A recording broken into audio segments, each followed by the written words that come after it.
Eu passei alguns anos da minha vida pedindo, implorando, explicando, ninguém me ouvia. Até o dia que eu aprendi uma coisa que mudou tudo.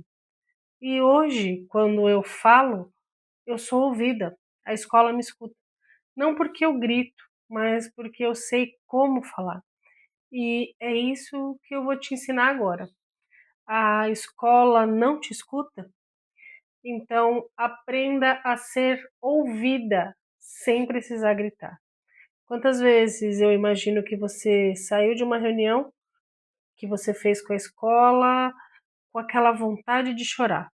Você preparou argumentos, levou laudos, falou com calma, explicou de novo, falou sobre as necessidades do seu filho e mesmo assim nada mudou. E aí você volta para o carro ou você volta para sua casa e pensa: Deus, o que tem de errado comigo?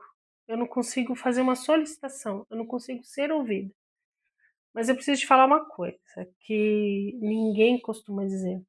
O problema ele não é sobre o seu jeito, ele é sobre o sistema que ele só escuta quando nós falamos e usamos a força. Mas não é uma força que a gente usa de gritar ou de bater na mesa. É uma força de presença consciente. E hoje eu vou te ensinar exatamente como construir isso. Você já reparou que quando você fala na reunião, a coordenadora meio que dá aquela risadinha, aquele sorrisinho de coitada, tá nervosa. E quando você mostra o documento, ela diz: Ah, sim, a gente sabe, a gente vai fazer isso. Sabe por que isso acontece? Porque você está ocupando o lugar de quem ainda pede. Pede por compreensão, pede por ser ouvida. E nesse caso, o sistema ele não responde a pedidos de compreensão. O sistema ele responde a exigências fundamentadas. A diferença é bem sutil, porém brutal. Pedir compreensão é, olha, meu filho precisa de um tempo a mais na prova porque ele tem dificuldades. E, e agora, quando você exige de forma fundamentada, você fala: olha, o laudo neuropsicológico de março de 2025 indica uma necessidade de um tempo estendido em 50% nas avaliações. E isso também está previsto no TEI, na página 3. Como que vocês vão garantir essa adaptação a partir de agora? Conseguiu ver a diferença? No primeiro caso, você está pedindo que eles entendam o seu filho. E no segundo, você está só informando que precisa ser feito. E quando você informa com aquela clareza necessária, com base e com calma, você nunca mais vai ser ignorado. Porque ignorar conhecimento tem uma consequência grave. E a escola sabe muito bem disso.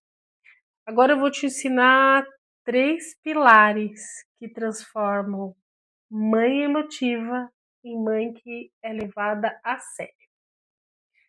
Eu sou Adriana Araújo, sou mãe atípica, especialista em inclusão escolar e aqui na minha página eu te ajudo a entender o que realmente acontece dentro da escola e como agir para garantir que o seu filho seja incluído de verdade. Então, fica aqui comigo até o final desse vídeo, porque o que eu vou te explicar pode mudar a forma como você enxerga e como você cobra a inclusão de verdade. Pilar 1. Você tem que ter clareza e ser objetivo. Você não vai na reunião para desabafar. Você vai para resolver. Então, antes de você entrar, você escreve qual é o seu problema específico. O que você quer que seja feito? O que você quer que aconteça? Qual é o prazo razoável que você tem para dar? Um exemplo. O problema é: meu filho não está recebendo as adaptações previstas no T. A solução esperada é uma implementação imediata com um acompanhamento semanal. Então, um prazo de 15 dias para o início, mais uma revisão em 30 dias para ver se foi bem aceito, se precisa de alguma adaptação. Quando você tem essa clareza, você não fica divagando. E quando você não divaga, você não é interrompida. Pilar 2, documentação visível. Quando você for para a reunião, você leva o documento impresso. Por exemplo, no caso do PEI, do laudo ou e-mails anteriores, caso você tenha. Leve um caderninho que você anota tudo, para que tudo que for dito também seja anotado. E deixa tudo isso na mesa, bem visível. Sabe por quê? Porque documentação é linguagem de seriedade. Quando a coordenadora vê aquilo ali, ela entende, essa mãe não está de brincadeira, ela veio preparada. E o tom da conversa vai mudar automaticamente. Pilar 3, postura emocional regulada. Não é sobre não sentir raiva, nem medo e nem frustração. Veja bem, é sobre não deixar que essas emoções conduzam a conversa. A técnica prática, quando você sentir que vai chorar ou vai explodir, você respira fundo, literalmente 3 segundos. E se você tiver água ao seu lado, acaba ajudando bastante. Toma um gole de água e deixa oxigenar o cérebro. Fala devagar. Eu preciso de 1 minuto para organizar o que eu vou dizer. Não tem problema nenhum você fazer isso, tá? Inclusive, isso aumenta o seu respeito, porque mostra que você tem um autocontrole, e autocontrole também é poder. Agora, a parte que toda mãe precisa saber. O que fazer quando a coordenadora te interrompe? No meio da sua frase, você está falando e ela vai e te interrompe. Isso vai acontecer com certeza, porque é uma técnica de desestabilização. Consciente ou não, a pessoa tenta te tirar do prumo. E você precisa estar preparada. Então, quando te interromperem, você para, olha nos olhos e fala: posso terminar meu raciocínio, por gentileza? Ou, por favor? E com calma, sem agressividade, mas com firmeza. 9 em cada 10 vezes a pessoa vai ficar sem jeito e deixar você continuar. E caso te interrompam novamente, você fala: como eu estava dizendo, e aponta para o documento que está na mesa.